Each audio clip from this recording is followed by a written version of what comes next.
Okay, I'm going to try to give a little bit of explanation on some of the problems that you have to do for the graph theory section, and the two problems that we have to look at are full tank and council.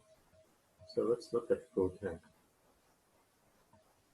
Right, so in this problem, you have a certain number of locations and you have to keep track of the vehicle, not only where it is, but also how much fuel you have.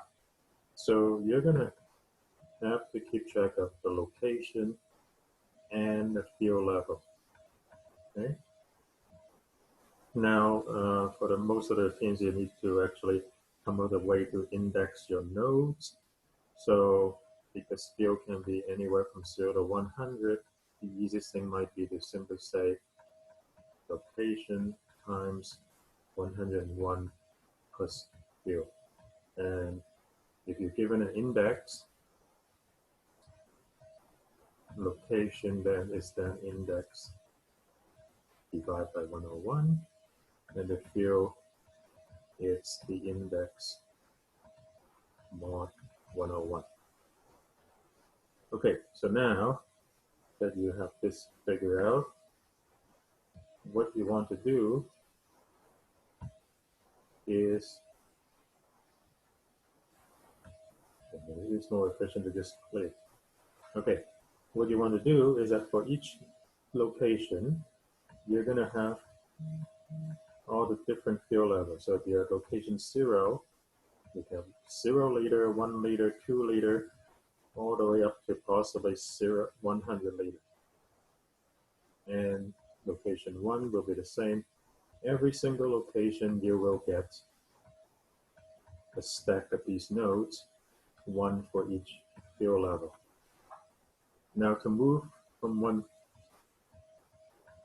fuel level to another, the cost to do that is simply the cost to fill up 1 liter of gas.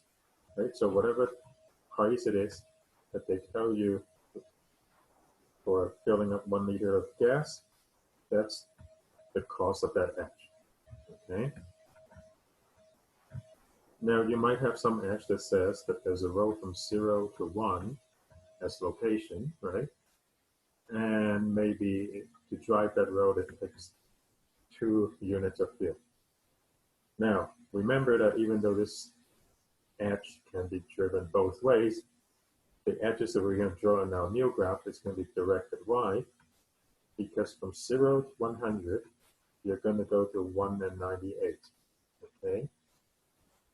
And similarly from 99 to 97 and so on, from 3 to 1, from 1 to 0, and then these nodes here from 0 with only 1 or 0 fuel level left, you cannot actually go there, that you cannot actually drive.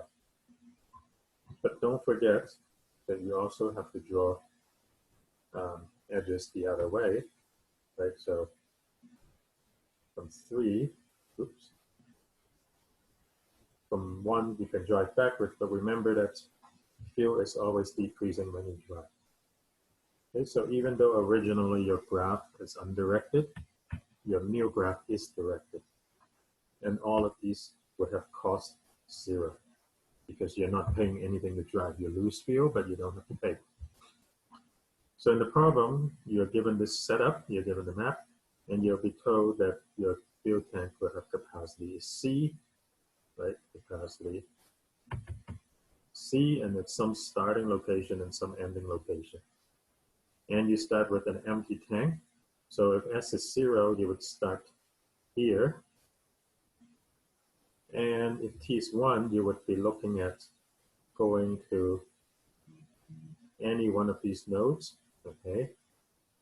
You want to arrive at destination with any amount of fuel. So you'll be running a Dijkstra from this starting point, run Dijkstra, and then you look at the distance of any of these nodes and choose the smallest one.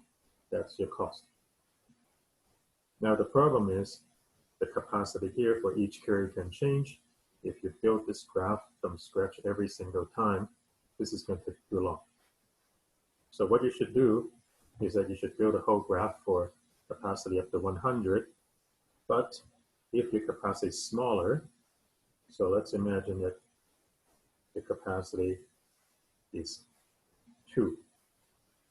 Then what you do is in your Dijkstra's algorithm, you can go in the Dijkstra algorithm, and every time it needs to look at the neighbors, so for example here, you can ask, it's the neighbor node that you explore, is the field bigger than the capacity you're given for that period? And if so, don't go there. Okay, just pretend that that edge doesn't exist.